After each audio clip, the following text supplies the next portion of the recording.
There is a sentence you have almost certainly said out loud, and you did not say it as a claim about physics. We will know one day. Everyone uses it. About consciousness. About what came before the Big Bang. About whether anything else out there is alive. It is a kind way to put a hard question down, and underneath it sits an assumption almost nobody argues for, which is that knowledge has no end. But here is what that sentence leaves out. This universe has a finite age, a finite horizon, and a floor below which no equation we have still works. And when you put those three facts together, the total quantity of true things that can ever be known from inside it stops being open-ended and becomes a number. Two completely separate calculations have found that number, and they agree.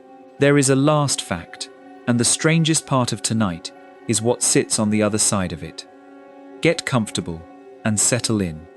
Hit subscribe if you're new here, because by the end of this, the phrase "we will know one day" is going to sound less like a promise and more like a budget somebody already set.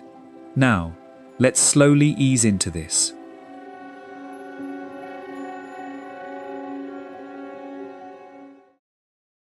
Part 1. The assumption nobody argues for.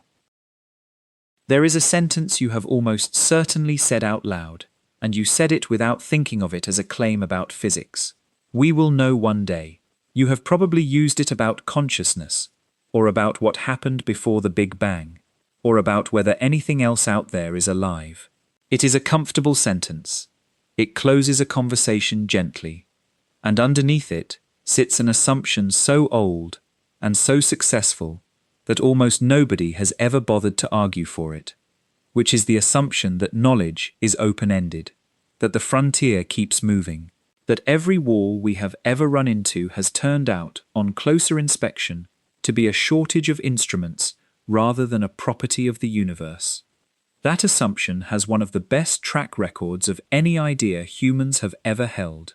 For most of recorded history, lightning was understood as a signal from something above, usually an unhappy one, and the question of what it actually was belonged to theology rather than to measurement. Then in 1752, a man flew a kite into a thunderstorm and drew the charge down a wet string into a jar, and the question stopped belonging to theology. That is the pattern. Something is declared permanently beyond understanding, and then somebody builds a slightly better instrument, and it stops being beyond understanding, and within a generation, it is on an exam paper. The single best example of this pattern is a prediction made by the French philosopher Auguste Comte in 1835. Comte was not a crank.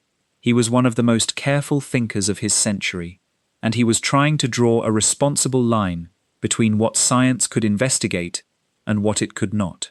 He pointed at the stars, and he said that we would never, by any means, be able to study their chemical composition. It was a reasonable thing to say. The stars are unreachable. You cannot bring one into a laboratory. You cannot put a sample of one into a flame and watch what color it burns. Comte was not being pessimistic. He was being sensible, and every sensible person of his time agreed with him. Within a few decades of Comte writing that sentence, physicists were passing starlight through a prism and reading the dark lines in the spectrum, and those lines turned out to be a list of the elements present in the star that made the light. Hydrogen has a signature. Sodium has a signature. Iron has a signature. The stars had been sending us their chemical composition, continuously, for the entire history of our species, and all we had needed was a piece of glass cut at the right angle, and somebody patient enough to look. The most confident statement anyone had made about the limits of knowledge was refuted by a triangle of glass.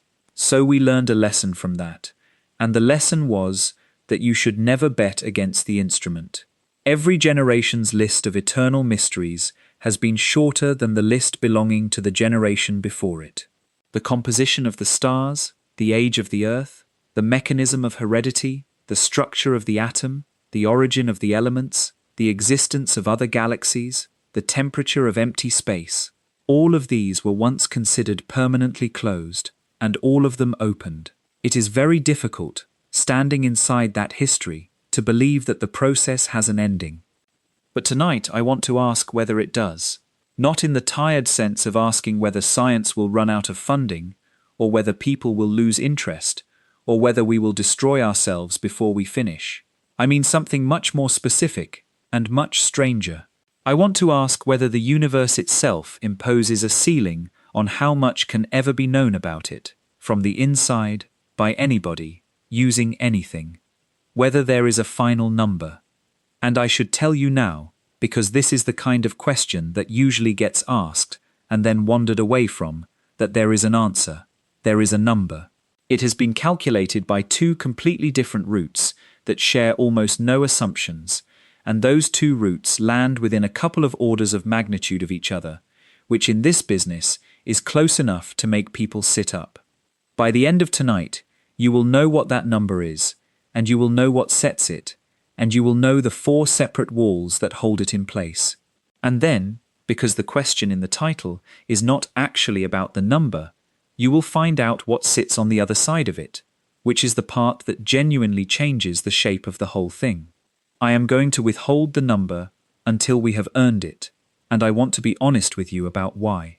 If I gave it to you now, it would just be a large figure with a lot of zeros in it, and you would file it next to all the other large figures with a lot of zeros in them, and it would mean nothing. The number only becomes strange after you have walked the whole climb and watched every possible escape route close. So we are going to do the climb properly. We are going to start at the beginning, with the first physical evidence we have of a human being counting something in the sky. Then we are going to build the instruments, all of them, right up to the ones that do not exist yet, but could. Then we are going to take a civilization, an imaginary one but a physically honest one, and we are going to give it every advantage, unlimited time, the energy of an entire star, and then the energy of an entire galaxy. We are going to let it dismantle planets. We are going to let it live forever, and we are going to watch what happens to it. What happens to it is that it runs into four walls, and none of the four cares how much energy it has. Because here is the thing that took me a long time to see properly, and it is the thread that runs through everything tonight. There are two completely different kinds of limit, and we habitually confuse them. There is the kind of limit that is about us, about how much money we have, how long we live, how big a machine we can afford to build, how far we can throw something. Every single one of those is negotiable. Given a long enough run-up, all of them fall. And then there is the other kind, which is not about us at all. It is about where we are standing. It is a limit that a creature made of pure thought, with the energy of 100 galaxies at its disposal, would hit in exactly the same place, at exactly the same moment, as you would, lying where you are right now. The first half of this story is about the first kind of limit. It is genuinely optimistic, and I do not want to undercut it, because the optimism is real, and the achievements are real.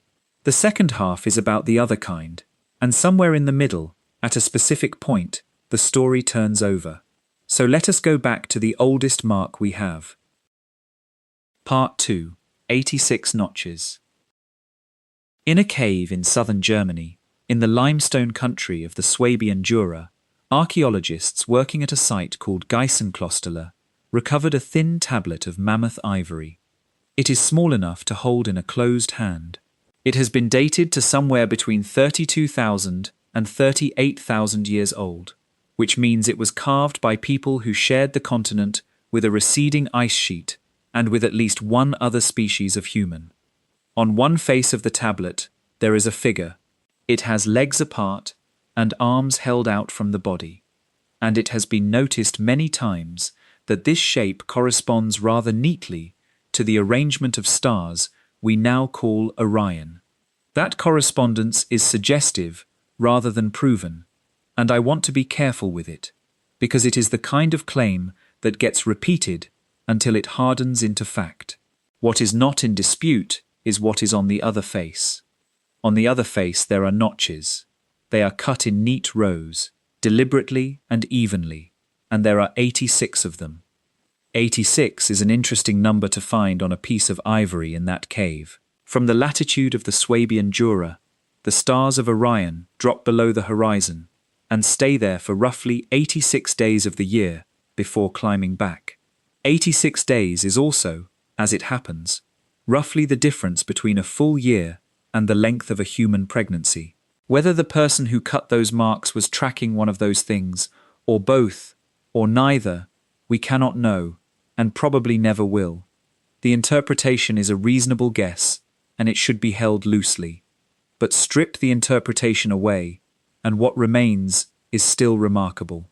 Somebody, 30,000 years before writing, before agriculture, before the wheel, sat down with a piece of bone and a sharp edge and made a permanent physical record of a repeating quantity. They noticed that something in the sky did the same thing over and over.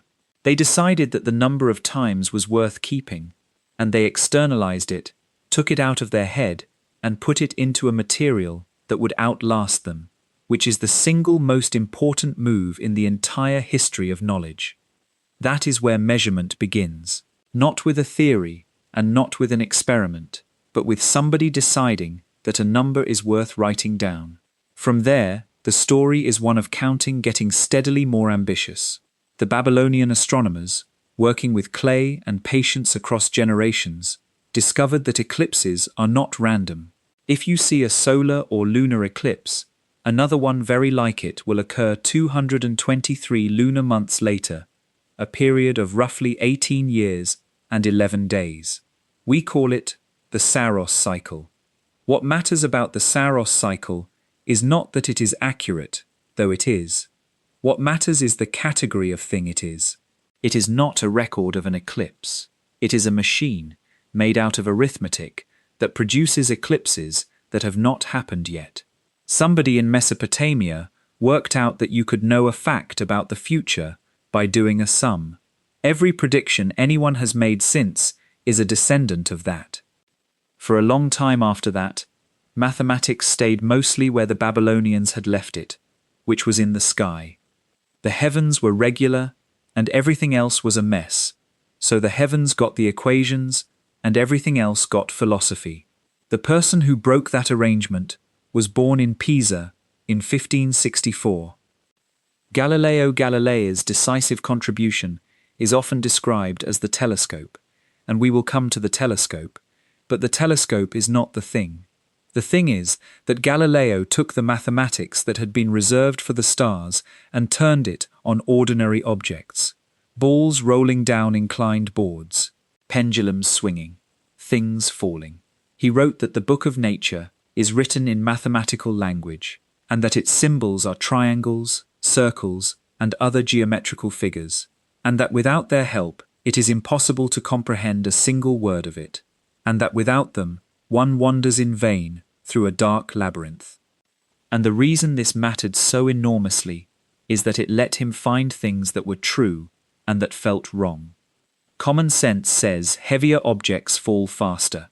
It is not a stupid belief. It is what you observe if you drop a stone and a feather. Aristotle had given it a respectable-sounding explanation, which was that heavier things have a greater affinity for the ground. Galileo used careful, repeated measurement and arithmetic, and worked out that all objects fall at the same rate unless air resistance interferes, which means the entire intuition was an artifact of living at the bottom of an atmosphere. That is the moment the method really starts. Because from then on, when the arithmetic and your intuition disagree, you have a procedure for deciding which one is wrong, and it is not the arithmetic. Let me give you the single cleanest demonstration of what that procedure can do, and it starts with the lightning we mentioned. In 1752, Benjamin Franklin passed charge from a storm into a Leyden jar and established that lightning is electrical. That is where most people stop telling the story. But watch what happens next, because it is like watching a thread being pulled. In 1785, Charles Augustin de Coulomb measures the force between charges precisely and finds that it obeys an inverse square law, exactly like gravity. Then Carl Friedrich Gauss and Michael Faraday find that the arithmetic works far better if you stop thinking about charges pulling on each other across a gap and start thinking about a field filling the space between them. Then in the 1860s, James Clerk Maxwell writes down the equations that describe the electric field and the magnetic field together, and finds that they are two aspects of a single thing. And then Maxwell does the sum that ends the story.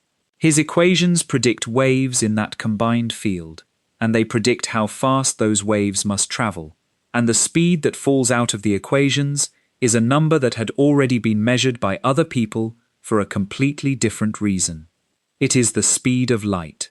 Light is a wave in the electromagnetic field. Nobody set out to discover that. Somebody asked what a lightning bolt was made of, and the answer, arriving a century later by way of pure arithmetic, was the nature of light itself. That is the pattern that made us confident. You pull on one loose thread about a bolt in the sky, and the whole fabric of optics comes away in your hand. Storms turned out to be heat moving through an atmosphere.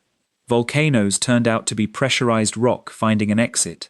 The list of things that used to be signs and are now mechanisms is very long, and it grew in one direction only.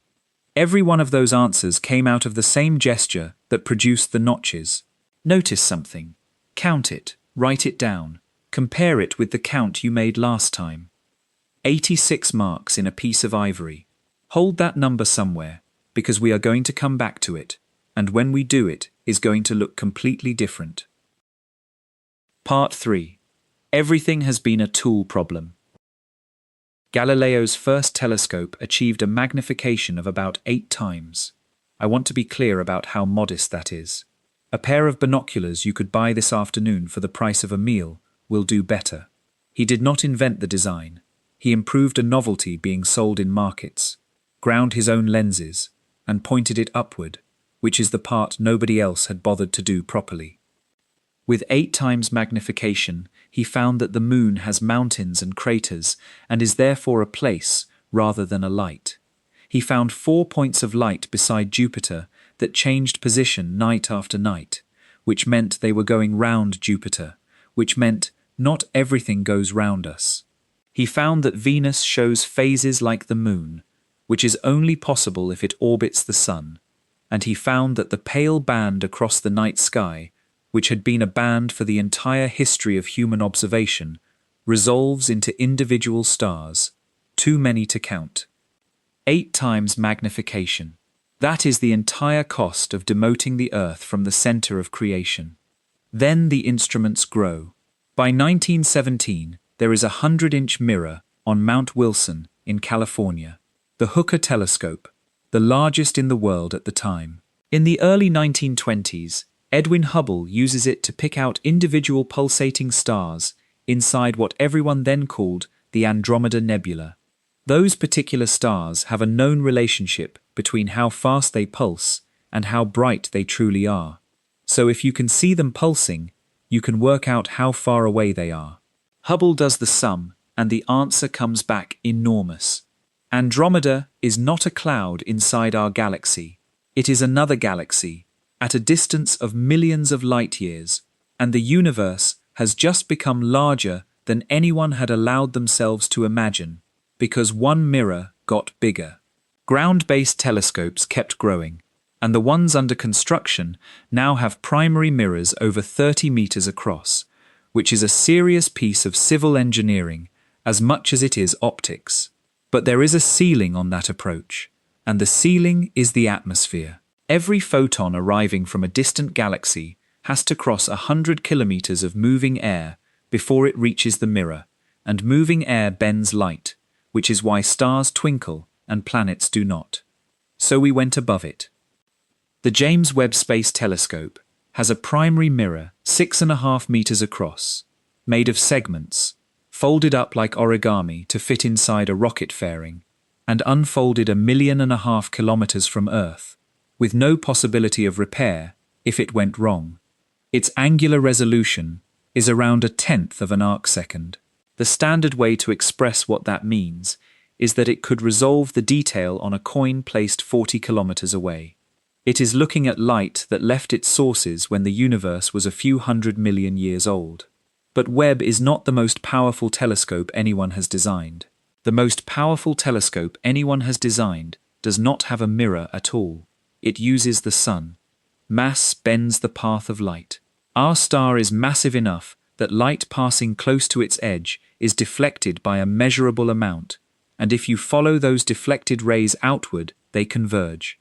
The convergence begins at a distance of roughly 550 astronomical units, which is around 14 times further out than Neptune. Put a spacecraft there, aimed correctly, and the entire sun becomes a lens with an effective aperture of over 1 million kilometers. Mission architectures for this have been worked out in serious detail, most prominently by Slava Turashev and colleagues at the Jet Propulsion Laboratory, using solar sails rather than rockets to reach the focal region on a transit of something like 17 years. And the performance they calculate is difficult to hold in your head. A planet the size of Earth, orbiting a star 30 parsecs away, that is about 98 light-years, could be imaged not as a dot, not as a smear, but as a picture, with resolution on the order of 25 kilometers across its surface, continents, oceans, cloud systems, weather changing between observations, using our own star as the glass. That is the outward direction. The inward direction has done the same thing. The scanning tunneling microscope does not use light at all, because light is far too coarse for the job. It exploits a quantum effect in which electrons pass through a gap they classically should not be able to cross, and the rate at which they do that is exquisitely sensitive to the width of the gap. Drag a fine tip across a surface and monitor that current, and you can map a landscape at a resolution of around 0.05 of a nanometer. That is finer than the spacing between individual atoms. We have photographs of atoms sitting in their lattice positions, and they are not artists' impressions. And then there is the third instrument, the one that is barely 100 years old, and has quietly become as important as the other two. Numerical simulation now stands alongside theory and experiment, as a way of finding things out.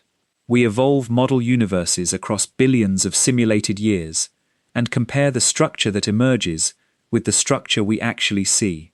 We run stellar interiors through core collapse and watch what the explosion does. We calculate the behavior of the strong nuclear force by brute arithmetic on a lattice, because the equations cannot be solved any other way. There are results in modern physics that no human being has ever derived, and that are nonetheless known to be true. Now, stand back from all of that and notice the shape of it, because the shape is the important part. Every single one of those advances was a tool problem. Not one of them was a wall. Comte said we could not know what stars are made of, and the answer was a prism. Nobody could see a galaxy, and the answer was a bigger mirror. Nobody could see an atom, and the answer was a different physical principle entirely. Nobody could solve the equations, and the answer was to stop solving them and start computing them. In every case, there was a thing we could not know. And in every case, the barrier turned out to be located in our equipment rather than in the universe. And once the equipment improved, the barrier simply was not there. That is a tool problem, not a wall. And after 400 years of that pattern repeating without a single clean counterexample, it is entirely rational to assume it goes on forever. The total electronic storage, now held by our species, is estimated at something like 175 zettabytes. That is 175 trillion gigabytes. We consume around 5 times 10 to the 20th joules of energy in a year. Both of those numbers are growing, and both of them are the kind of number that suggests a curve heading upward with no obvious top. So the honest question is not whether the pattern has held. It has. The question is whether the pattern is a fact about the universe or a fact about the particular stretch of it we have been walking through. And the first hint that something is off does not come from the sky at all. It comes from a much closer object, one you are currently using. Part 4. The first wall is you. Your brain contains something like 86 billion neurons, and on the order of 100 trillion connections between them. And it is, as far as anyone has established, the most structurally complex object in the known universe. It also runs on about 20 watts, which is less than the bulb in a reading lamp. There is nothing else we know of that does anything remotely comparable for that price. People sometimes try to express its capacity in computing terms, and the figure that circulates is around 2.5 petabytes of storage.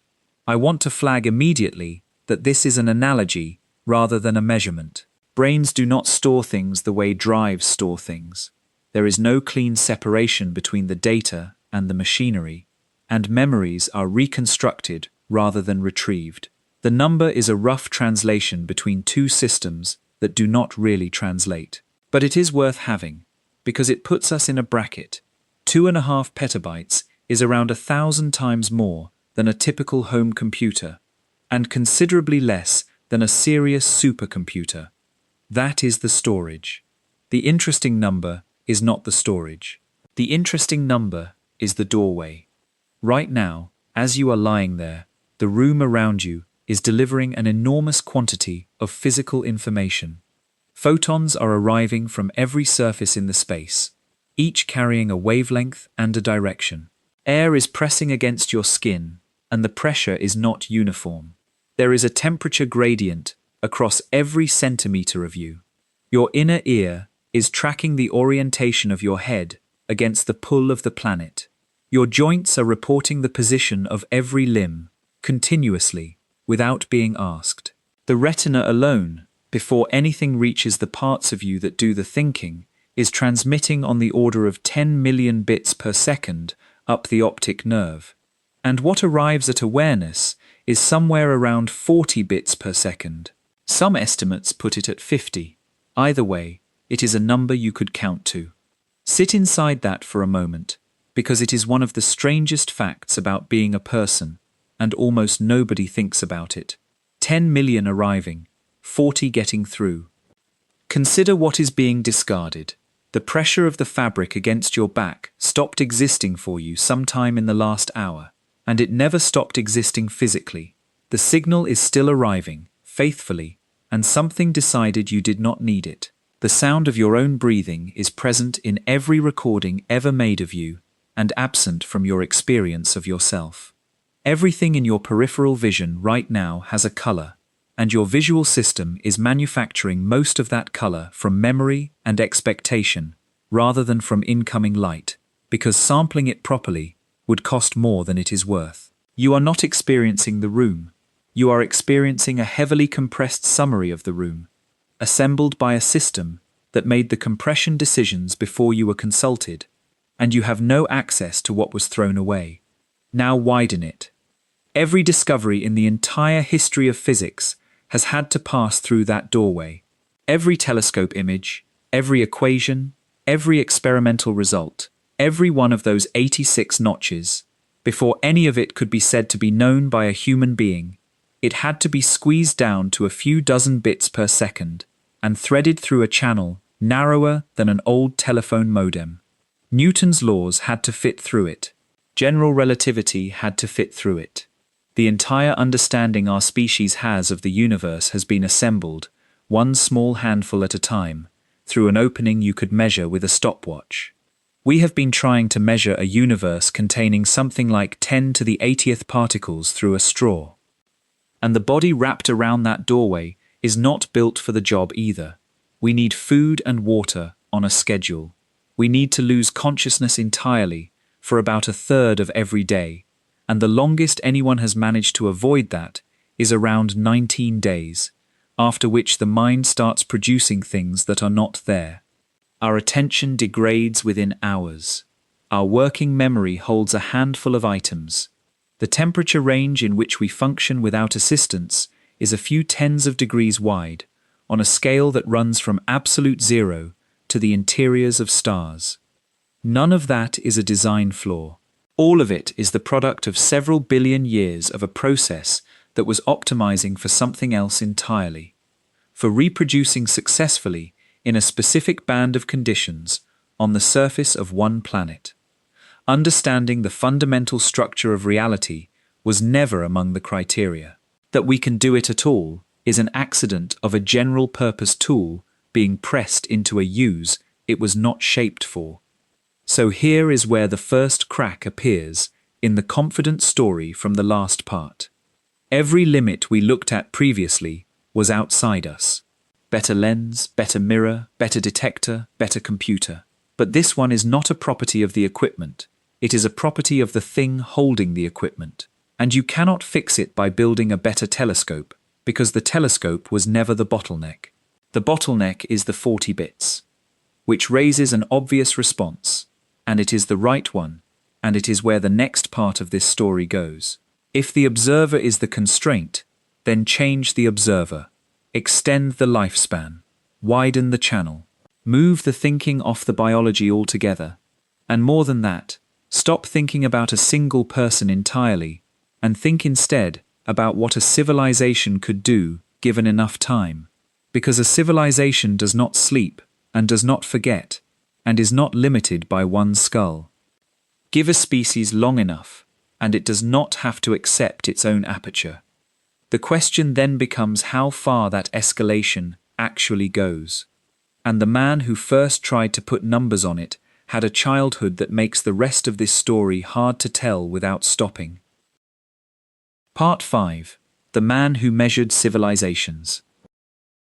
Nikolai Kardashev was born in the Soviet Union in 1932. His parents were both members of the Communist Party, which in that decade was not a safe thing to be. They were arrested when he was 5 years old. His father was executed. His mother was sent to a labor camp. He grew up an orphan, and by the time his mother was released and came home, he had already graduated from university. She had last seen a small boy. She came back to a man with a degree in physics. I find it difficult to move past that quickly, so I am not going to. Hold the shape of it. A child loses both parents to a state built entirely around the accumulation and use of power, grows up inside the machinery that took them, and then, as an adult, writes the only serious scale anybody has ever proposed for ranking civilizations by the amount of power they command. He did not frame it that way. There is no indication he ever thought about it that way. But it is there. What Kardashev actually wanted to be was an astronomer, and specifically a radio astronomer, which in the 1950s was the most exciting corner of the field. Radio astronomy had just started returning things nobody expected, objects that were bright at wavelengths where nothing was supposed to be bright, sources that flickered, structures in the sky that were invisible to optical telescopes and blazing in the radio. He trained at Moscow State University, joined the Space Research Institute in 1967, and spent much of his career in the International Astronomical Union, an organization that kept scientists talking to each other across a border that almost nothing else crossed at the time. The thing he is famous for occupies a few paragraphs of one conference paper, and it was not the point of the paper. In 1964, he presented work at a conference at Burakhan, in Soviet Armenia, on the problem of communicating with civilizations elsewhere in the galaxy. He was trying to answer a practical engineering question. If somebody out there is broadcasting, how strong is the signal likely to be, and therefore what should we be building to catch it? To answer that, he needed some way of estimating how capable a transmitter an unknown civilization might have. And his reasoning was that broadcast strength scales with available power, so the question about the civilization reduces to a question about energy. His analogy was simple, and it has never been improved on. Think about people gathered around a campfire, using the chemical energy of burning wood. Then think about a society splitting atoms. Between those two states, nothing about human biology changed at all. What changed was the quantity of energy a human being could direct. So he sketched a scale, and the scale has 3 rungs. A Type 1 civilization commands the energy available to its home planet. In our case, that means the sunlight falling on the Earth, which is around 1.7 times 10 to the 17th watts. To give that a shape you can hold, If we covered the surface of this planet in perfectly efficient collectors, we would gather in, under 3 hours, the entire energy budget our species currently uses in a year. We are not type 1. Estimates put us somewhere around 0.7 on the extended version of the scale, and the gap between 0.7 and 1 is much larger than it sounds, because the scale is logarithmic. A type 2 civilization commands the energy output of its star, not the fraction that happens to fall on a planet, the whole thing. Every joule the star radiates in every direction, captured and used. A type 3 civilization commands the energy output of an entire galaxy, hundreds of billions of stars, the energy of all of them, directed. The Kardashev then went back to his radio astronomy. Other people named the scale after him. He does not appear to have been especially interested in the fame. Now, the reason this scale matters for our question tonight is that it is the most optimistic object in the whole story. It is a formal statement that there is nothing in principle stopping a civilization from climbing. Nothing in physics says you may not have a star's worth of energy. It is only engineering, and engineering is a matter of time.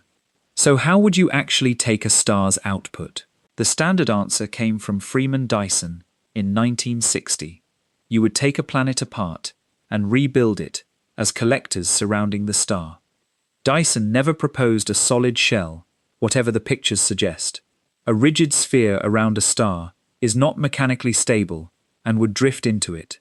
What he described was a swarm, an enormous number of independent collectors in independent orbits, so many that they intercept a serious fraction of the light. And the interesting thing about this proposal is not how ambitious it is how disappointing the arithmetic turns out to be. Take the entire mass of the Earth, every rock, every ocean, all the iron in the core, spread it into a shell around the Sun, about 1 kilometer thick. What fraction of the Sun's output do you now capture? About 4/10,000%. That is the whole planet, dismantled for 4/10,000%. It sounds like a failure until you compare it with what we currently get, which is roughly 1 part in 2 billion of the Sun's output, so the megastructure is an improvement by a factor of several 100,000, but it is nowhere near the star. To approach the star, you need far more mass than the Earth provides, which means Jupiter, which means the rest of the system. And every gram of it has to be moved, and moving it costs energy. Pulling a planet apart against its own gravity is one of the most expensive things it is physically possible to do. On the kilometer-thick design, the energy you spend unbinding the Earth takes something like tens of thousands of years of collection to earn back. The project pays for itself only if you can think in units of 10,000 years, which no human institution has ever managed. There is also a small observational fact that sits underneath this whole discussion and does not get mentioned enough. We have been surveying the sky in infrared for decades, and a star wrapped in collectors would be conspicuous, visible light going in, waste heat coming out at the wrong wavelength for a bare star. We have not found one, not a confirmed one, anywhere, in any survey. Make of that what you will, and there are many innocent explanations, but the sky does not appear to be full of Type 2 engineering. If you would rather not dismantle a planet, physics offers an alternative that is genuinely elegant. A rotating black hole drags the space around it into rotation as well, and in the region where that dragging is unavoidable, called the ergosphere, it is possible to send an object in, split it, and have one piece fall in while the other comes back out carrying more energy than the original had going in. The extra energy comes out of the hole's rotation, which slows very slightly. Roger Penrose worked this out in the late 1960s. It is a genuine mechanism, not a loophole. A civilization with access to a spinning black hole has an energy source that does not require it to take any planets apart at all, and one that lasts far longer than any star. So the ladder is real. Planet, star, galaxy. Each rung is only a matter of construction, and construction is only a matter of patience. and patience is the one thing a civilization can accumulate indefinitely. There is one more rung worth pausing on, because the third one is where the scale stops being about engineering and starts being about time. A Type 3 civilization commands the output of a galaxy, hundreds of billions of stars, all of them harnessed. And the obstacle there is not construction, it is distance. Our galaxy is around 100,000 light-years across, which means that even a civilization that had solved every technical problem would need at least 100,000 years just for an instruction to cross it. A galactic civilization cannot have a government in any sense we would recognize. It cannot have news. It cannot have a conversation. Every part of it would be operating on information that was tens of thousands of years old, and every decision would arrive somewhere long after the situation that prompted it had finished. Kardashev's third rung is not an engineering milestone so much as a statement about how much patience a thing must have in order to count as one thing at all. Which means the honest question is not whether we could get the energy. Given long enough, we could. The question is what we would spend it on, and whether spending it would actually buy us the thing we want, which is not power, but information. So let us spend it. Let us take the single most important unanswered question in physics, and let us throw a Type 2 energy budget at it, and see what happens. Part 6. The Collider That Cannot Be Built. The most important unanswered question in physics is that our two best theories do not agree with each other, and the place where the disagreement becomes unavoidable is at very small distances and very high energies. To find out what actually happens there, you have to go and look, and the way you look at something small is to hit it very hard. That method is only about 90 years old. In the early 1930s, Ernest Lawrence at Berkeley built a device that used a magnetic field to bend charged particles into a spiral, and an alternating electric field to give them a push on each lap. His first working cyclotron was 4 inches across. You could hold it in 2 hands, and it accelerated particles to around 80,000 electron volts. That is the beginning of the entire discipline. The scaling from there is one of the cleanest examples of technological escalation anywhere in science. After the Second World War, during which most high-energy physics had been absorbed into weapons work, Brookhaven National Laboratory on Long Island built the Cosmotron, which reached 3.3 billion electron volts. That machine was the first to push into the billions, and it produced particles in the laboratory that had previously only been seen arriving from space. Then Fermilab, outside Chicago, built the Tevatron, which collided beams at a combined energy of around 2 trillion electron volts. In 1995, the Tevatron confirmed the existence of the top quark, the heaviest particle in the Standard Model, and the last of the quarks to be found. Then, in 1991, construction began in Waxahachie, Texas, on the superconducting Super Collider. Its design energy was 40 trillion electron volts, nearly 3 times what anything has achieved since. 2 years later, in 1993, Congress cancelled it. By then, something like 14 miles of tunnel had already been bored under Texas farmland. Those tunnels are still there. If that machine had been finished, it would to this day be the most powerful instrument our species had ever built, and a good deal of what we now describe as unreachable would have been within reach 30 years ago. It was cancelled over money. What we have instead is the Large Hadron Collider at CERN, on the border between Switzerland and France. 27 kilometers of ring, roughly 100 meters underground, magnets cooled to below the temperature of deep space, protons going round the loop over 11,000 times every second. It took about a decade to build and cost on the order of $5 billion, and it involves thousands of physicists from all over the world. Its design collision energy is 14 trillion electron volts, and it has been running at 13.6. In 2012, it confirmed the Higgs boson, and with it, the last untested piece of the standard model. So, 80,000 electron volts to 14 trillion, in about 80 years. That is a factor of nearly 200 million.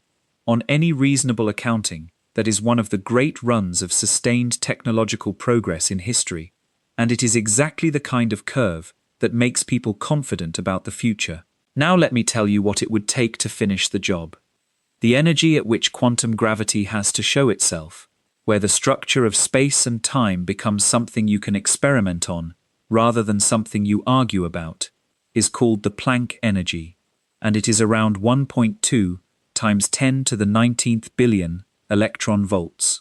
Compare that with the 14 trillion the LHC delivers, and the gap is somewhere in the region of 15 orders of magnitude, 10 trillion times more energetic than the collisions we can currently make. Not 10 times, not 1,000 times. A ring accelerator scales badly. Very roughly, to get more energy out of the same design, you make the ring bigger, because the limit is how hard you can bend a fast particle without it radiating away its energy. So let us do the honest thing and just build it. Picture the machine.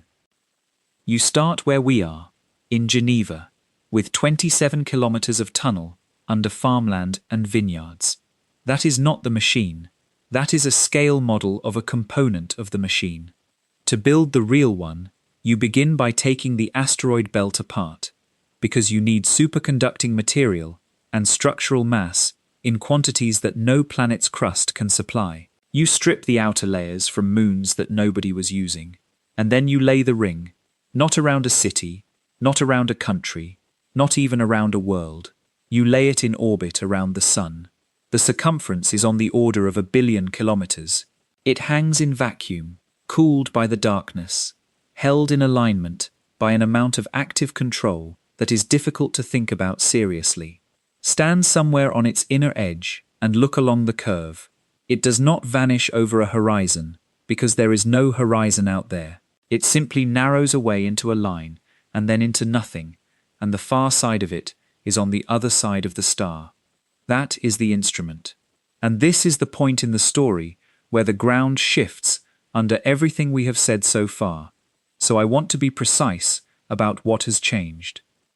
For every earlier problem in this video, the answer to how do we look closer was a better instrument, a prism, a larger mirror, a different physical principle, a spacecraft at 550 astronomical units. In every case, the improvement was of the same kind as the thing it replaced, a bit more of the same, or a clever substitution. This is the first time the answer to how do we look closer is a machine the size of a solar system, and even that is an optimistic sketch, because the real engineering of accelerating particles to that energy involves problems we do not have names for. Notice too that this is only Type 2 territory. This machine does not require a galaxy. It requires one star's worth of resources and a few 100,000 years of dedication. Kardashev's ladder does reach here. That is exactly what makes it useful. We are not talking about magic. We are talking about a project that is enormous and slow and, as far as the laws of physics are concerned, allowed. And when it switches on, it works. That is the important part. There is nothing in the physics that says the collisions would fail. You would get your answer about quantum gravity. This wall is real, but it is the last of its kind, because it is the last one you can pay your way through. Everything after this is different. I want to give the escalation one more chance before we get there, because energy is only half of what a civilization would want. The other half is reach. A machine around the sun tells you about the very small. It tells you nothing about what is out there. So the obvious next move is to stop building instruments and start traveling, to go and look at the rest of it directly. And travel, it turns out, has an entirely different flavor of limit.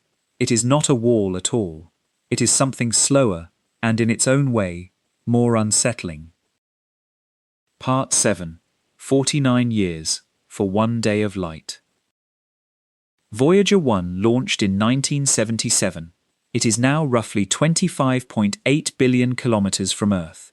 which is about 172 astronomical units, and it is moving away at approximately 17 kilometers every second. That is around 61,000 kilometers per hour, and it has been holding roughly that speed since its encounter with Saturn in 1980. In 2012, it crossed the heliopause, the boundary where the wind streaming off our star gives way to the material between the stars, and it has been in interstellar space ever since. In November of this year, on the 18th, something happens to it that has never happened to anything we have made. Voyager 1 becomes the first human object to sit one full light day from Earth.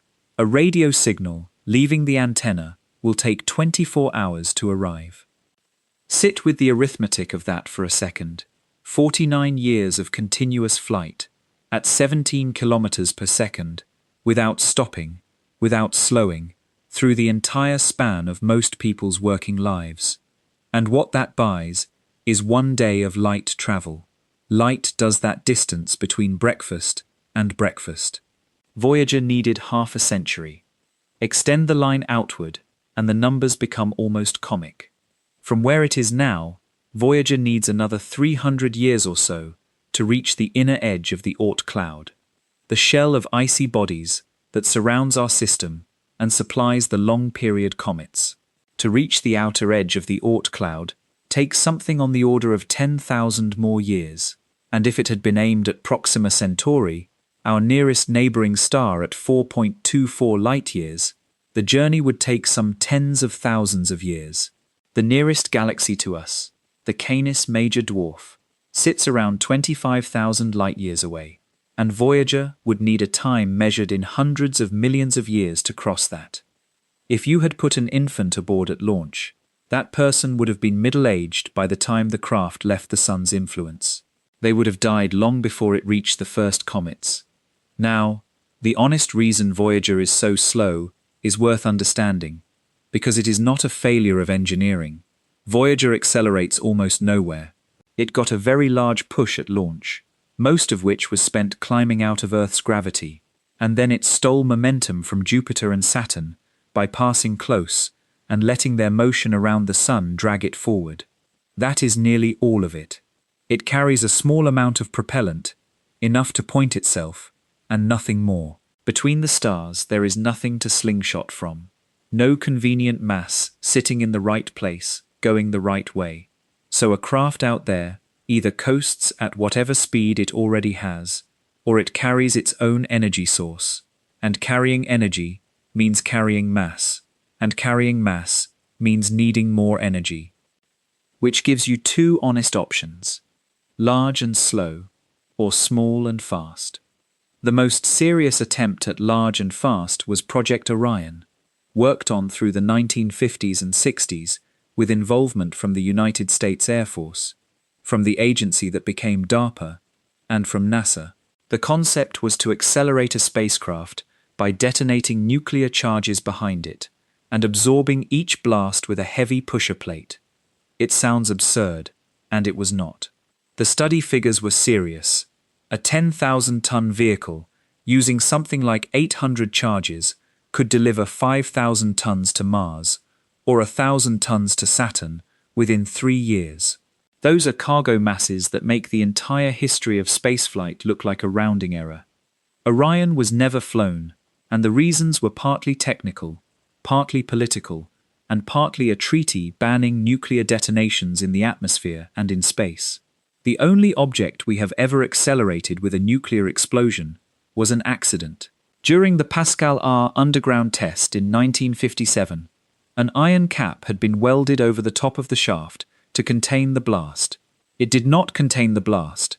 The cap left at an estimated speed of around 6 times Earth's escape velocity, which would be the fastest human-made object in history if it had survived, and it almost certainly did not. Something moving that fast through the lower atmosphere would have vaporized in moments. It is the only entry in the record of nuclear-driven spaceflight, and it is a manhole cover. The other option is small and fast, and the most developed version is the breakthrough starshot concept. The idea is to stop carrying fuel at all. You build an enormous laser array on the ground, on the order of 100 gigawatts, and you fire it at a reflective sail, perhaps a kilometer on a side. The sail is pushed for a few minutes, which is all the contact time you get, and in those minutes, it reaches something like 20% of the speed of light. At that speed, the nearest star is a journey of about 20 years, rather than tens of thousands, which is well inside a human career. There is one constraint. The entire spacecraft has to weigh about a gram. Everything, camera, transmitter, power source, structure, has to fit inside the mass of a paperclip, because anything heavier cannot be pushed to that speed by that laser. You can send something to another star within a lifetime, but only if it is very nearly nothing. Then there is the patient approach, which is the generation ship. You abandon speed entirely. You build a sealed world, large enough to hold a population and a functioning ecology, and you send it out at whatever speed you can manage.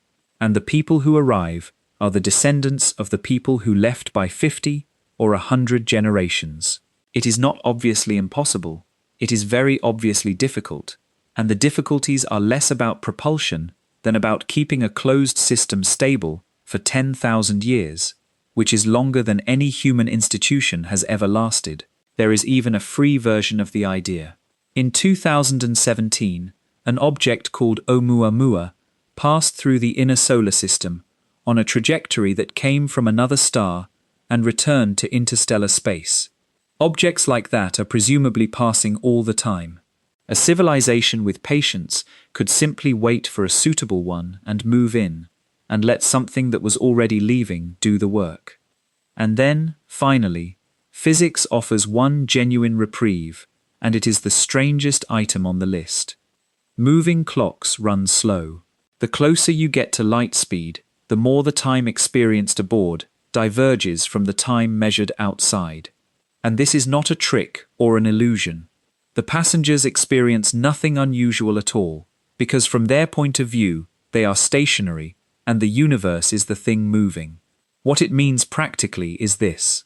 A ship holding a steady acceleration of 1 gravity, so that everyone aboard walks around at comfortable Earth weight, would take something like tens of thousands of years of external time to reach the center of our galaxy, 27,000 light-years away. For the people on board, that same journey takes a small number of years, not centuries, years. The catch is energy, and the energy required to hold 1 gravity of acceleration for years is enormous, beyond any current accounting. But there is nothing in the laws forbidding it. It is a bill, not a barrier. And that is the shape of this entire part.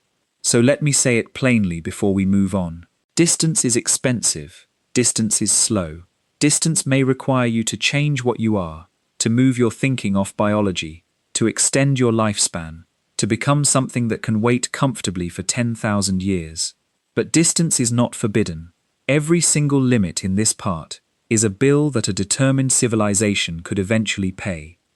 Which is exactly why what comes next is so different, because we have now spent 4 parts establishing that a species can climb, and it can, and everything we have described is genuinely achievable given enough time. Let us stop for a moment and put these pieces together, because the story is about to turn over. Part 8. Let us put these pieces together. We have been climbing for a while now, so let me stack up what we have and look at it as one object. We started with the oldest mark we have of somebody counting the sky, and we followed the method forward through the Saros cycle, through Galileo turning arithmetic on falling stones, through a kite in a thunderstorm, becoming, a century later, the discovery that light is a wave in a field. Then we built the instruments, 8 times magnification, then a 100-inch mirror, then a folded mirror 1.5 million kilometers from here, then a concept that uses our own star as the lens and could show you the coastlines of a world 100 light-years away, then downward to a probe that maps individual atoms by exploiting the fact that electrons go where they should not, then simulation, which finds things out by calculating them. Then we looked at the observer and found the first genuinely uncomfortable number, which is that the whole thing arrives through a channel of about 40 bits per second. And then we did the only sensible thing, which was to stop thinking about a person and start thinking about a civilization. We took Kardashev's ladder, planet, star, galaxy, and we climbed it. We dismantled a planet for 0.4% of a star. We found that a spinning black hole will lend you energy if you know how to ask.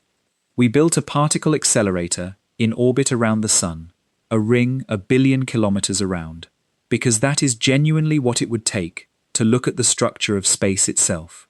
And we went traveling, past Voyager and its 1 day of light bought with half a century of flight, through nuclear pulse drives and gram-weight light sails, and sealed worlds crossing on 10,000-year schedules, and out the other side, into the relativistic reprieve, where a ship at 1 gravity crosses half a galaxy inside a human career. Now look at that list and notice what every item on it has in common. Every single one is a tool problem, not a wall. Every one is expensive. Several are absurdly expensive. Some require a species to stop being biological, and some require institutions to hold together for longer than any institution ever has. But not one of them is forbidden. Every limit in the first half of this story is a bill. Large, in some cases preposterous, but a bill. And bills can be paid by anybody, with enough time and enough energy. And a civilization that survives has an unlimited supply of the first, and a growing supply of the second. That is the optimistic reading, and I want to say clearly that it is correct. It is correct about everything we have covered so far. But it is not correct about what comes next.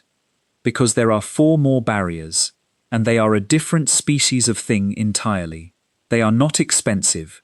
Expense is not the relevant category.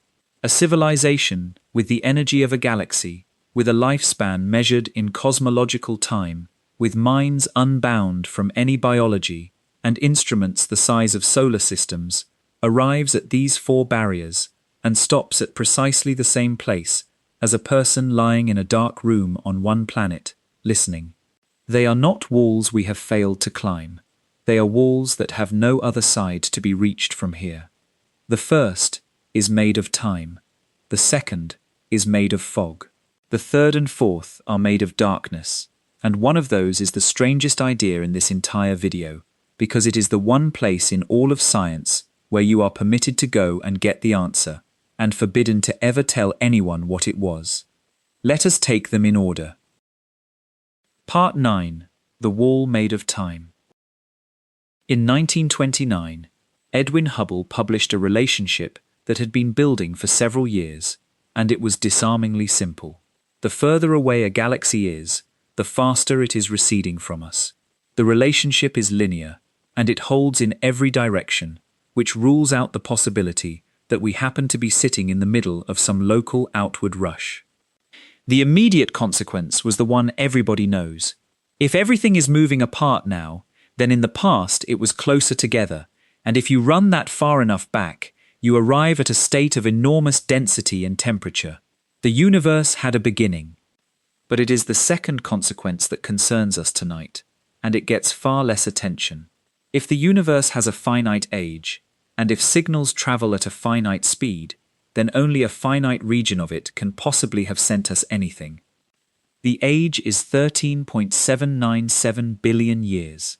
Light does not travel instantaneously. Put those 2 facts together, and there is a boundary, a shell, around us in every direction, beyond which nothing has had time to arrive.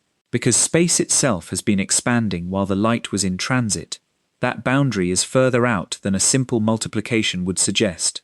The co-moving radius of the observable universe is around 46.5 billion light-years, giving a sphere about 93 billion light-years across.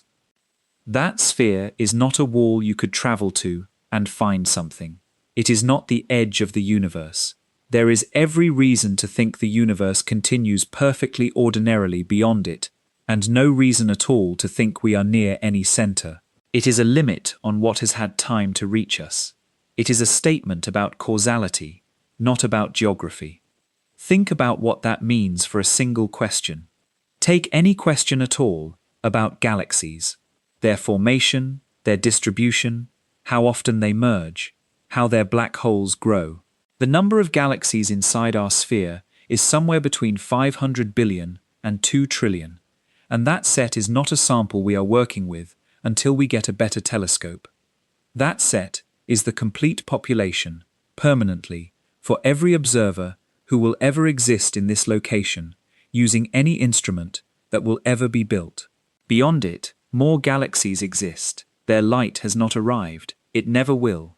The light cone is the tool for thinking about this, and it is worth a moment because it makes the situation concrete.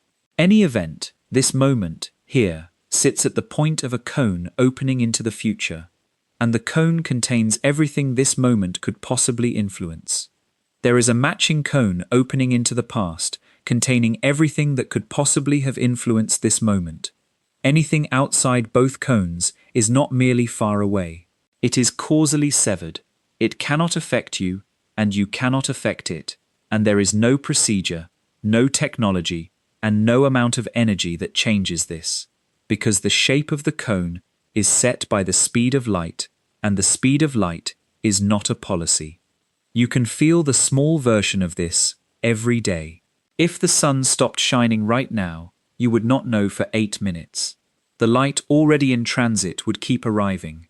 The sky would look exactly as it does, and the fact of it would simply not have reached you yet. If the Andromeda galaxy vanished this instant, nobody here would find out for 2.5 million years. And people would keep photographing it and writing papers about it, and it would not be there. Now I have to tell you the part that changes the shape of this whole section, and it is the fact I find hardest to sit with in all of cosmology. The window is not opening, it is closing. Because the expansion of the universe is accelerating, the galaxies at the outer reaches of our observable sphere are already receding from us faster than light. That is not a violation of anything. Nothing is moving through space faster than light. It is space between us that is growing, and there is no speed limit on that. But the consequence is direct. The light those galaxies are emitting right now will never arrive here. What we currently see of them is old light, sent long ago, when they were closer. And as time passes, that light stretches to longer and longer wavelengths, redder and redder, dimmer and dimmer, until no detector that could ever be built would register it. They do not go anywhere. They go out.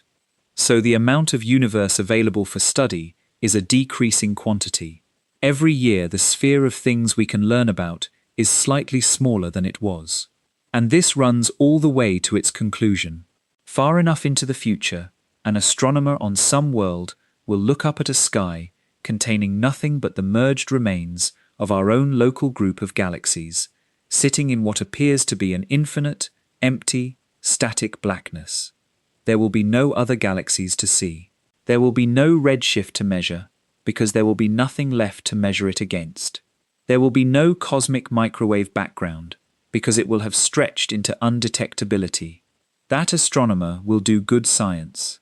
They will be careful and rigorous, and they will conclude that they live in a single island of stars, in an eternal void, and every piece of evidence available to them will support it, and they will be completely wrong, and there will be no way for them to find out. We are not late to this universe. We are extremely early, and the view is closing behind us, and everything we can currently see is the most anyone at our position will ever be able to see. That is either the most fortunate thing about being alive now, or the most melancholy, and I have never quite decided which. I said a moment ago that the future astronomer would be completely wrong, and would have no way to find out. And I want to press on that a little, because it is not just a sad story about somebody else. It is a warning about us. We believe what we believe about the origin and structure of the universe, because certain evidence happens to be available in this era. The cosmic microwave background is here to be measured. The redshifts of distant galaxies are here to be measured. The abundances of the light elements are here to be measured. Every one of those is a temporary condition. There will be a stretch of cosmic history, a very long one, longer than the stretch we are in, during which none of that evidence is accessible to anyone, and during which the correct picture of cosmic history will be unreachable by careful observation. So the uncomfortable question is whether we are already in that situation with respect to something else. Whether there is some piece of evidence that was available in the first few 100 million years, or in the first second, and has since gone, and whose absence is currently causing us to hold a confident and completely wrong picture of something. There is no way to check.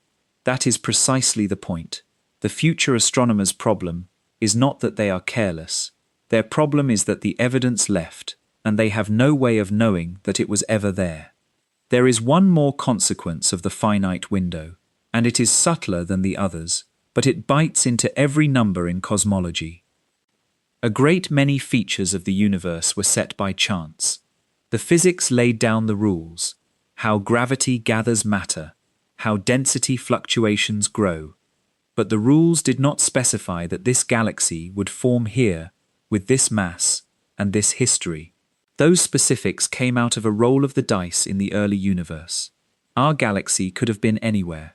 It could have been more massive, or in a denser neighborhood, or with a different merger history. Which means that when we measure the large-scale properties of the universe, how much dark matter there is, how the cosmic microwave background varies from place to place, how structure is distributed on the largest scales, we are measuring one outcome of a process that could have produced many, and we cannot repeat it. There is no second universe to check against, no control, no larger sample. Cosmology is the only physical science that gets exactly one run of its experiment, and the run is still going, and we are inside it. Physicists call this cosmic variance, and the important thing about it is that it is not a systematic error. A systematic error is something you find and remove with a better instrument. This is an irreducible flaw underneath the error bars on the largest scale numbers in physics, and no instrument removes it, because the uncertainty does not come from the measurement. It comes from having one sample. It is a hand of cards from a deck you will never see. You can study the cards you were dealt with enormous care.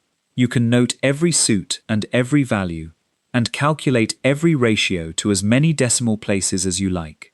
But you are trying to describe the whole deck from 13 cards, and there is no second hand coming, and nobody is going to show you the rest. Hold that image too, because it is going to come back at the very end, and when it does, the deck is going to get considerably larger. That is the wall made of time. It is set by the age of the universe and the speed of light. It is shrinking, and a civilization, with the energy of a galaxy, is on exactly the same side of it as you are. The second wall is not about distance at all. It is much closer than that. It sits inside every measurement anybody has ever made. Part 10. The Wall Made of Fog. Werner Heisenberg published his uncertainty relation in 1927, and when it first appeared, it looked like a statement about clumsy equipment. The argument runs like this. Suppose you want to know exactly where an electron is. To find out where anything is, you have to interact with it, and the gentlest interaction available is to bounce light off it and catch what comes back. Now, the precision with which light can locate something depends on its wavelength. You cannot resolve a detail much finer than the wave you are using to look at it. So if you want a precise position, you need a very short wavelength. And a short wavelength means a high frequency, and a high frequency means a high energy. Let me put you at the apparatus, because this is worth doing slowly. You want to know where one electron is. You pick a photon with a wavelength short enough to give you the precision you are after, and you send it in. It arrives, and it hits the electron, and it comes back, and it hits like a thrown stone, because you deliberately chose a high-energy one. Your detector registers it. You now have a precise answer to the question of where that electron was a moment ago, and you have no answer whatsoever to the question of where it is going, because you have just kicked it in an unknown direction with an unknown force. So you try the opposite. You choose a long, soft, low-energy photon that will barely disturb anything at all. You send it in. It comes back, having disturbed the electron, almost not at all, which is exactly what you wanted. And it also comes back having resolved nothing, because a long wave simply cannot say where a small thing is. You know its momentum is still very nearly what it was. You have no idea where it is. You can run this loop as many times as you like, adjusting the balance between the two. You can be extremely clever about it. And what you find is that the product of the two uncertainties never drops below a fixed floor, and the floor is set by Planck's constant. In this world, the world of the bear and the flashlight, none of this matters.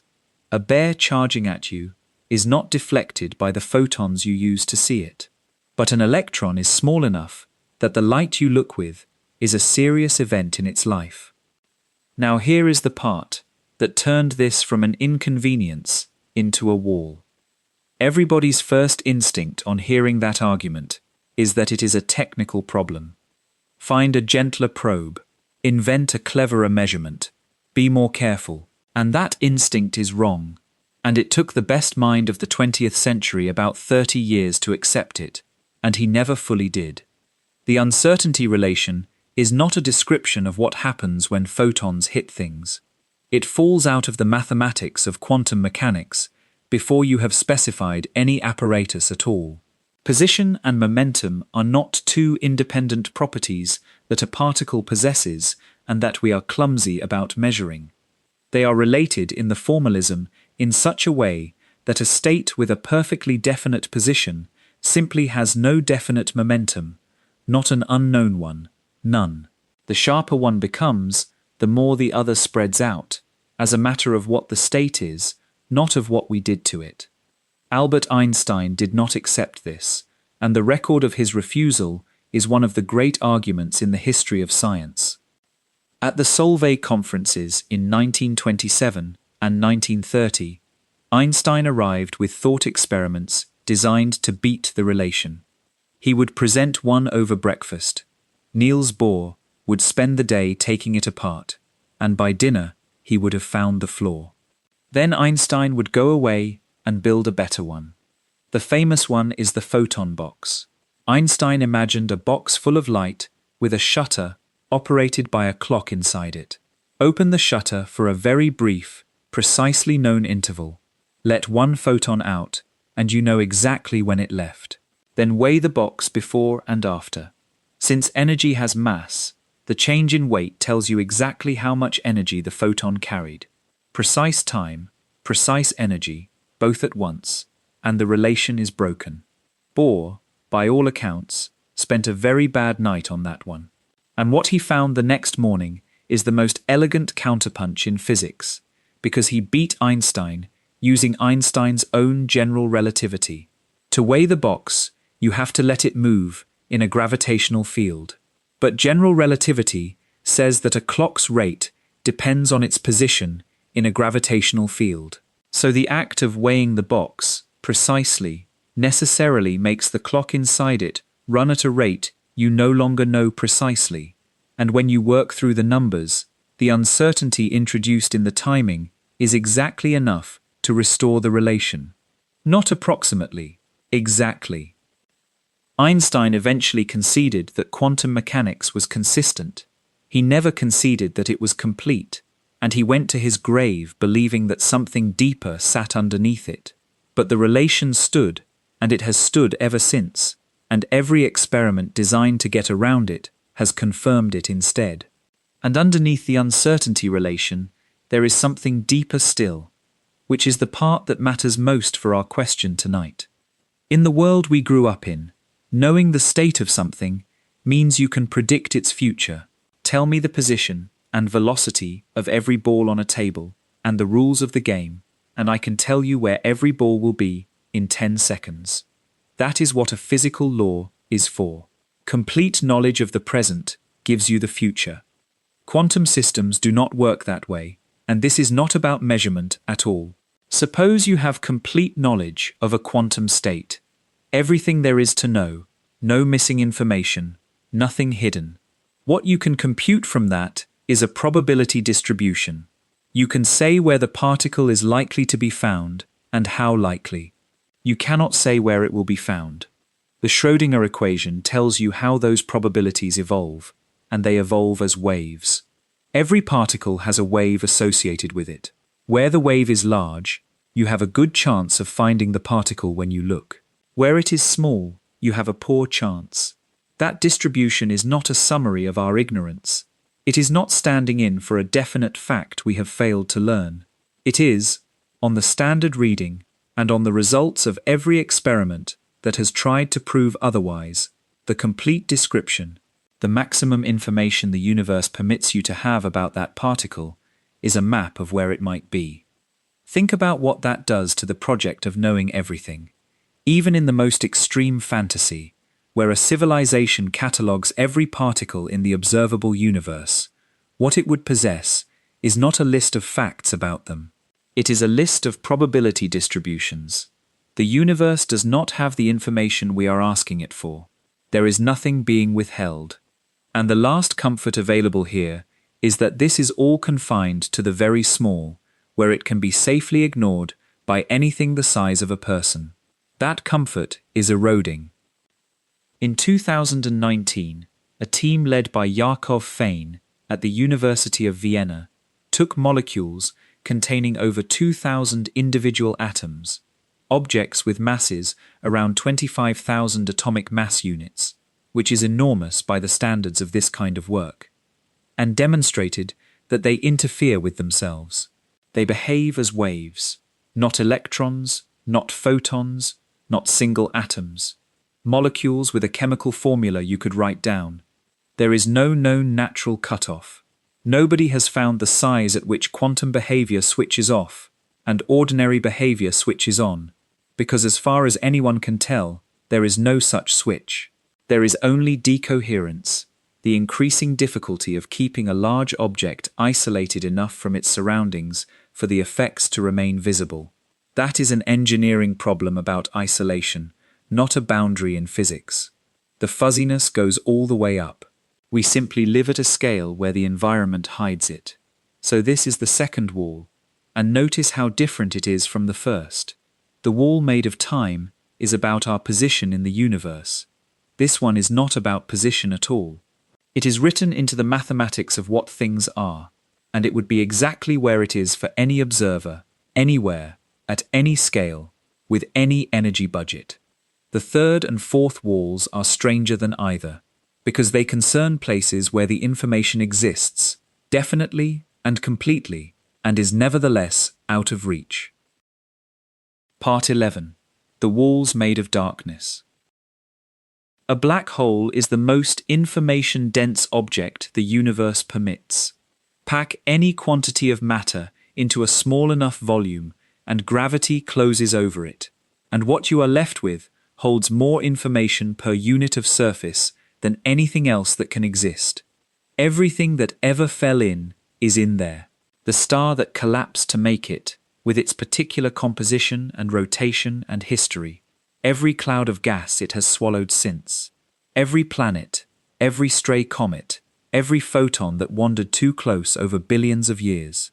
All of it is inside, and none of it has been destroyed. And what a black hole gives back to the outside universe is three numbers: mass, angular momentum, electric charge. That is the complete list. This result goes under the name of the no-hair theorem, which is one of the better pieces of naming in physics. A black hole has no features, no distinguishing marks, nothing to grip. Two black holes with identical mass, spin and charge are identical in every measurable respect, and it does not matter in the slightest that one of them formed from a collapsing star and the other from an equal quantity of encyclopedias. Everything that made them different is behind the horizon. So here is the situation. There is a region of the universe containing more information than anything else in it, and from the outside you may read exactly three numbers off it. Now, the thing that makes this the strangest wall in this entire video is that you are allowed to go and get the rest. This is not like the wall made of time, where the information cannot reach you, and you cannot reach it. This is not like the wall made of fog, where the fact does not exist to be found.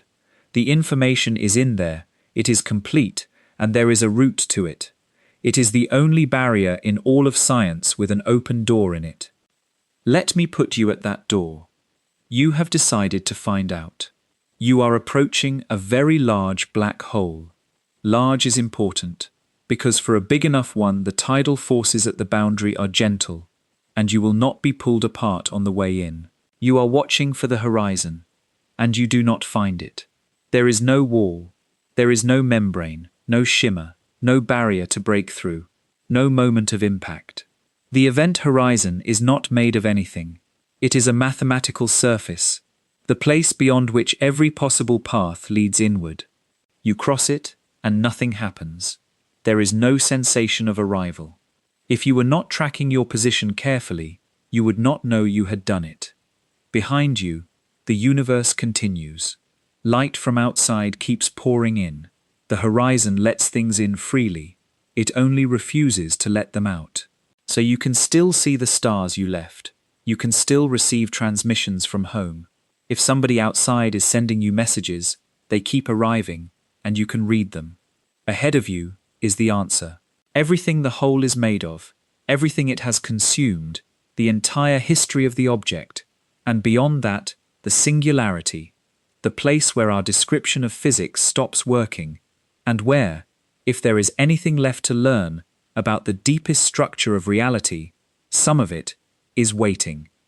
And every signal you send back out now curves inward, because outward has stopped being one of the available directions. Inside the horizon, the singularity is not a location you could steer away from. It is in your future, the way tomorrow is in your future. You cannot avoid it by pointing your engines at it, any more than you can avoid next week by running. Sit with the shape of that for a moment. You are in possession of information no other observer in the universe can obtain. You can receive, but you cannot transmit. And the clock on your wrist is running down toward the singularity in a finite, calculable number of seconds.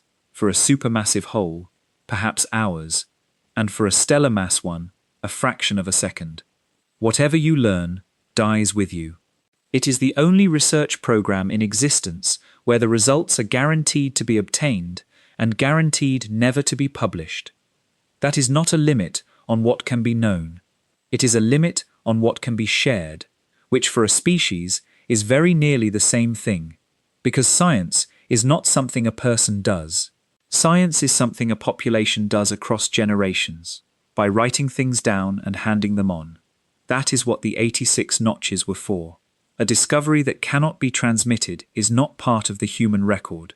It is an experience that one entity had and that ended. And then there is the fourth wall, which is quieter than the others, and, once you notice it, is everywhere. The past is gone. Not hard to reach, not expensive, gone. As far as we understand space, time, and causality, past events are accessible only through what the present state of the universe happens to preserve, through records somebody chose to keep, through artifacts that happen to survive, through light still in transit from distant sources, through the traces events left behind in matter. And where nothing was preserved, there is nothing to recover. It is not stored somewhere in a locked archive, awaiting a better key. The information is not anywhere. This is the wall we have the most experience of, because we run into the human-scale version constantly. We know that the Library of Alexandria held works we do not have. We know the titles of some of them, because other authors mentioned them, which is exactly the point. We know they existed only through the residue they left in things that did survive. Whatever was in them is not recoverable by any technology, not by better archaeology, not by better imaging, not by a Type 3 civilization with the energy of a galaxy and infinite patience. It is not that the text is hidden. There is no text, and this scales all the way up. There are questions about the early universe, whose answers were carried by particles that have since interacted, thermalized, and lost every trace of where they came from. There are stars whose entire lives happened and left nothing we can read. The universe is continuously and irreversibly forgetting, and the second law of thermodynamics is in large part a statement about exactly that. Information about specific past configurations getting shuffled into a form from which it cannot be extracted. I should note honestly that the black hole case is not entirely closed among physicists, because there is a long-running argument about whether the information that falls in is truly lost or is somehow returned. Stephen Hawking showed that black holes slowly radiate and eventually evaporate, and the question of whether that radiation carries any imprint of what went in has occupied some of the best people in the field for half a century.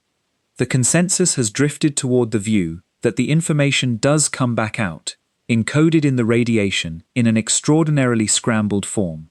But even on that optimistic reading, notice what it buys you. The evaporation of a stellar mass black hole takes something like 10 to the 67th years, which is longer than anything else in this video by an enormous margin. And the information that emerges is scrambled beyond any practical reconstruction. Whether that counts as accessible knowledge or as a technicality is a matter of taste. What it does not do is give you a way to read the inside of a black hole this week, or this era, or in any span of time that a civilization could plan around. So that is the full set, 4 walls. The wall made of time, set by the finite age of the universe and the finite speed of light, which fixes how much of it can ever have spoken to us, and which is closing.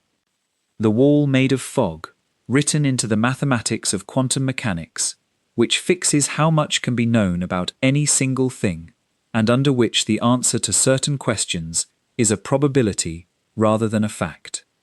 The wall made of horizons, where the information is complete and obtainable and cannot be brought back, and the wall made of the past, where the information was real and is now simply absent from the universe.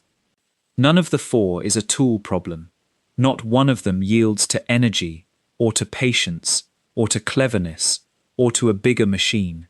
The civilization, with the ring around its star and the galaxy's worth of power, runs into all 4 in precisely the same place we do. Which leaves us with the question we started with, and now we can finally ask it properly, because we know what the boundaries are. If those are the walls, then how much is inside them? Not how much do we know, how much is there to know? What is the total? It turns out you can count it. Part 12. The number. Let us do the count. Slowly, from the top, the way you would do an inventory. Start with galaxies. Inside our observable sphere, there are somewhere between 500 billion and 2 trillion of them, depending on how you count the faint ones. That range is wide and it does not matter, because whatever the true figure is, that set is closed. Every question anyone will ever ask about how galaxies form, how they merge, how their central black holes grow, how their spiral arms hold together, every one of those questions has to be answered from that set and no other. Inside those galaxies there are on the order of 200 billion trillion stars, 2 times 10 to the 23rd. Suppose you measured every one of them completely. Position, velocity, mass, composition, magnetic field, rotation, age, everything. You would have finished stellar astronomy, not paused it, finished it. And you would find, fairly quickly, that there are perfectly sensible questions about stars that your complete dataset cannot answer, because the answer would require a star that does not exist inside your sphere. Go smaller. There are approximately 10 to the 80th protons in the observable universe. That is a 1, followed by 80 zeros. Measure the position and momentum and quantum state of every one, allowing for a moment that the wall made of fog lets you, which it does not. Then do the same for every electron, every neutrino, every particle of dark matter. Then do the photons, of which there are something like 10 to the 89th. The overwhelming majority of those are not from stars at all, They are the cosmic microwave background, the light released when the universe was around 380,000 years old, and cooled enough for atoms to form and for light to travel freely for the first time.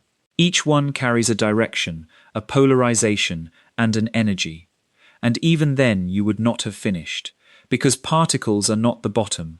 Particles are excitations in quantum fields, and the fields are there whether or not a particle happens to be sitting in them. To know the state of the universe, you have to know the state of the fields, which means accounting for the space between the particles, all the way down. And down is where you finally run out. The Planck length is around 1.616 times 10 to the minus 35th meters. That number does not come out of any confirmed theory. It is what you get when you combine the speed of light, the gravitational constant, and Planck's constant, in the only way that yields a length. But it is the scale at which our descriptions stop producing answers, where the smoothness of space and the reliability of time both fail, and where every equation we have starts returning nonsense. Whether there is structure below it is not something anyone can currently say. For the purpose of counting accessible knowledge, it functions as the floor. It is where the resolution runs out.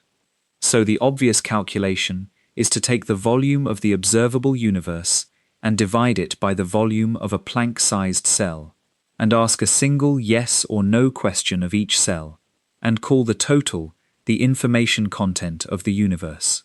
Do that arithmetic, and you get something in the region of 10 to the 185th bits. That is not the accepted answer, and the reason it is not is the strangest result in this entire video. In the 1970s, Jacob Bekenstein and Stephen Hawking worked out that a black hole has entropy, and entropy is a measure of information. And when they calculated how much, they found that it does not scale with the volume of the hole, it scales with the area of its horizon. Divide the horizon's area into squares 1 Planck length on a side, count the squares, and that count, a quarter of it, precisely, is the entropy. Sit with how wrong that feels. Everything in your experience says that storage capacity scales with volume. A larger box holds more. Double the size of a warehouse in every direction, and you get 8 times the space, not 4. And yet the maximum information that can be contained in any region of space turns out to be fixed by the area of the surface around it, as though the interior were not really the storage at all, as though everything inside were written on the boundary. This is the holographic principle, and it started as a result about black holes and turned out to be far more general. The limit applies to any region. The information inside is at most the bounding area divided by 4 Planck areas. So apply it to us. Apply it to the horizon around the observable universe. The cosmological horizon sits at a radius of around 46.5 billion light-years. Work out its area, measure that area in Planck-sized squares, take a quarter of the total, and you get a number in the region of 10 to the 122nd bits. Different assumptions and different treatments shift the exponent around. You will see figures from 10 to the 120th up to 10 to the 124th in the literature. The precise value is not the point. That is the ceiling. That is the maximum quantity of distinguishable information that this universe can contain, on the best account we currently have. And I want to give you a second number, because a single derivation of something this strange should make anyone cautious. In 2002, Seth Lloyd published a paper in Physical Review Letters called Computational Capacity of the Universe. He asked a completely different question, from a completely different direction. Instead of asking how much information the universe can hold, he asked how much computation it can have performed. He treated the whole thing as a physical computer, and used 2 constraints that have nothing to do with holography: the total energy available, which limits how fast a physical system can change state, and the age of the universe, which limits how long it has had to do so. His answer was that the universe can have performed at most around 10 to the 120th elementary operations, on around 10 to the 90th bits of ordinary matter, and around 10 to the 120th bits once you include gravitational degrees of freedom. And the loveliest detail in his paper is that both figures reduce to simple combinations of Planck's constant, the speed of light, the gravitational constant, and the age of the universe. Nothing else goes in. Two derivations, one from the geometry of a horizon, one from thermodynamics and time. They share almost no assumptions, and they land within a couple of orders of magnitude of one another. When that happens in physics, it usually means you have found something structural rather than a coincidence. I should be careful here, because the two numbers are not measuring the same thing, and it would be sloppy to merge them. Lloyd's 10 to the 120th is a count of operations, of state changes, of things happening. The holographic 10 to the 122nd is a count of bits, of distinguishable configurations that can be held. One is a verb, and the other is a noun. What makes their agreement interesting is not that they are the same quantity, but that two people asking different questions about the capacity of the universe, using different physics, both found that the answer terminates, and both found it terminating in the same general district of the number line. And both of these are ceilings rather than measurements. Nobody has counted anything. What has been established is an upper bound, this much and no more. The actual quantity of information the universe is currently using may be a great deal smaller, and there is a serious argument that it is. But it does not matter for our question, because the argument tonight never depended on the exact exponent. If the true figure were 10 to the 100th, or 10 to the 200th, every single thing I am about to say would still hold. The whole weight of it rests on a much simpler fact, which is that a finite exponent exists at all. So let me hand it to you plainly, which is what I promised at the start. Somewhere in the region of 10 to the 122nd bits. That is the whole of it. Not the amount we currently know, not the amount we are likely to learn, not an estimate of anything to do with us at all. That is the total quantity of true, distinguishable, verifiable information that this universe permits to exist inside it. Every discovery that has ever been made is already in that set. Every discovery that will ever be made by anyone, anywhere, in any era, using any instrument, is in that set. Every answer to every question anyone will ever think to ask is either inside it or does not exist. Let me give you the finished library. Imagine the project is complete. Every galaxy catalogued, every star measured, every proton state recorded, every photon of the background radiation accounted for, every field sampled to the Planck scale. And the strangest part of walking through it is that there are no shelves, because if the holographic bound is right, none of this is stored in the volume at all. It is written on the horizon. The universe is a hollow thing with its contents inscribed on the inside of its boundary. Walk to the end of it, and find that the end is not a locked door, and not a mystery, and not a frontier with a sign on it. It is simply the last entry, with nothing after it. There is no next page, not because nobody has written it yet, but because the universe does not contain the paper. And now I want to take you back to a cave in southern Germany. Somebody sat down with a piece of mammoth ivory and a sharp edge more than 30,000 years ago and cut 86 notches into it in neat rows, because they had noticed that something in the sky went away and came back, and they wanted to keep the number. That was the first entry in this ledger. Everything since, the Saros cycle, Galileo's rolling balls, Franklin's kite, Maxwell's equations, Hubble's Cepheids, the Higgs boson, all of it has been the same gesture repeated with better tools. Notice something, count it, write it down. 86 notches, and then, at the far end of the same activity, 10 to the 122nd. Somebody cut the first mark, and somewhere out there, in principle, is the last one. Which brings us to the question in the title, because everything up to this point has only been the setup. We have found the limit. The limit is real, it is finite, and it has a number attached to it. So what lies beyond it? And this is where, having spent an entire video establishing that the universe has a fixed and countable amount to say for itself, I have to tell you that under the leading account of how the universe began, that number might be exactly as meaningful as 0.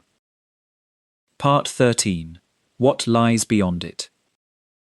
Our best account of the first fraction of a second is called inflation. It proposes that the very early universe underwent a period of extraordinarily rapid expansion, growing by an enormous factor in a span of time far shorter than anything the word instant can usefully describe.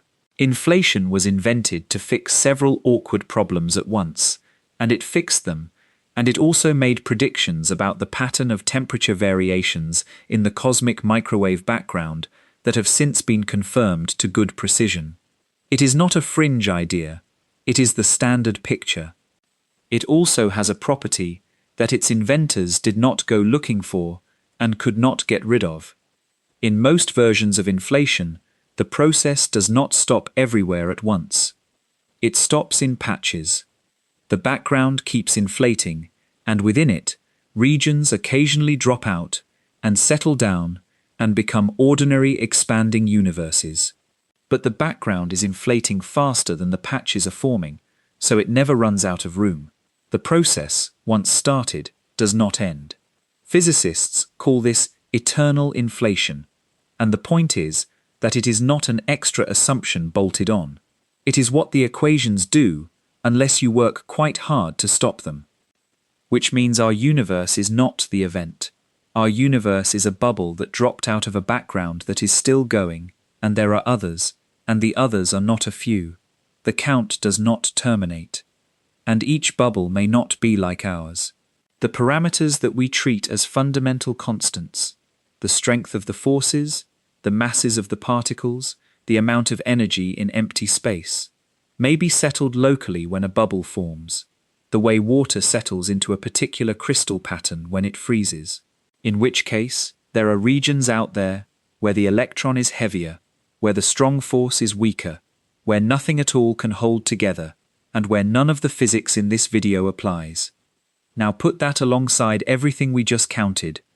Our civilization, or some vastly better one, harvests every last bit of the roughly 10 to the 122nd available. The project is finished. Every question about this universe that has an answer has been answered. And now they turn to the obvious next question, which is the one they were really asking all along. Is our universe typical?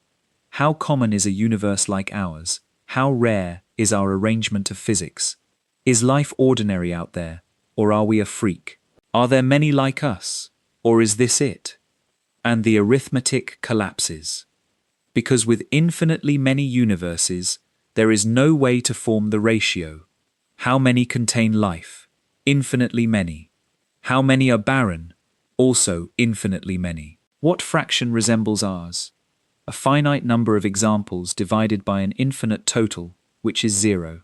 Ask what fraction contains beings who have got as far as we have, and the answer is 0. Ask what fraction contains beings who never will, and the answer is 0. Every percentage comes back as 0, and every count comes back as infinity, and neither answer distinguishes anything from anything.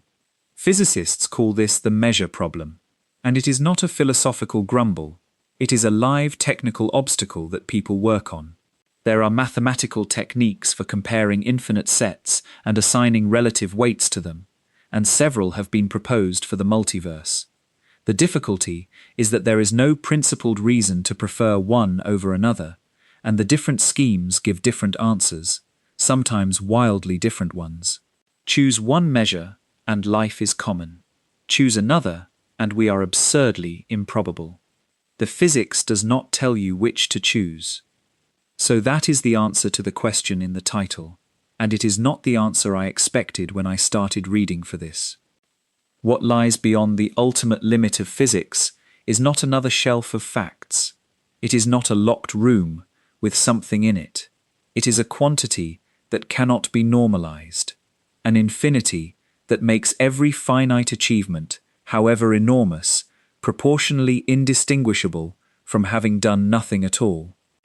A civilization that acquires every one of its 10 to the 122nd bits has completed the project in full and holds exactly 0% of what is there.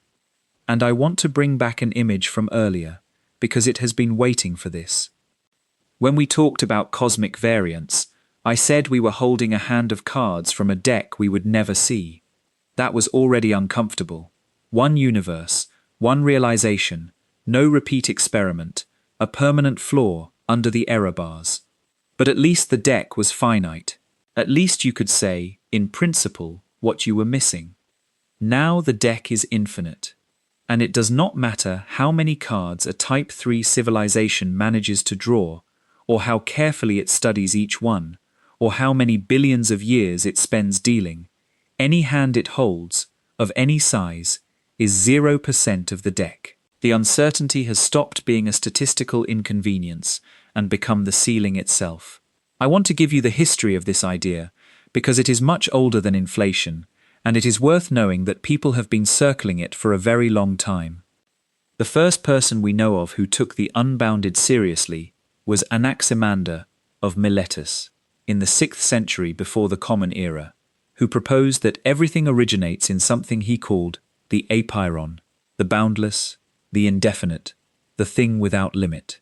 Later Indian philosophers, in the Jain tradition, worked out that infinities come in classes, arguing that an infinite line is somehow lesser than an infinite plane, which is lesser than an infinite volume, and so on upward. Greek thought afterwards mostly recoiled from the idea, and Zeno of Elea is the reason. His paradoxes of infinite division, where you cross half the distance and then half the remainder forever and never arrive, made actual infinity look like a trap. It came back through mathematics. John Wallis, an English clergyman and mathematician, introduced the sideways figure of 8 symbol we still use in 1655.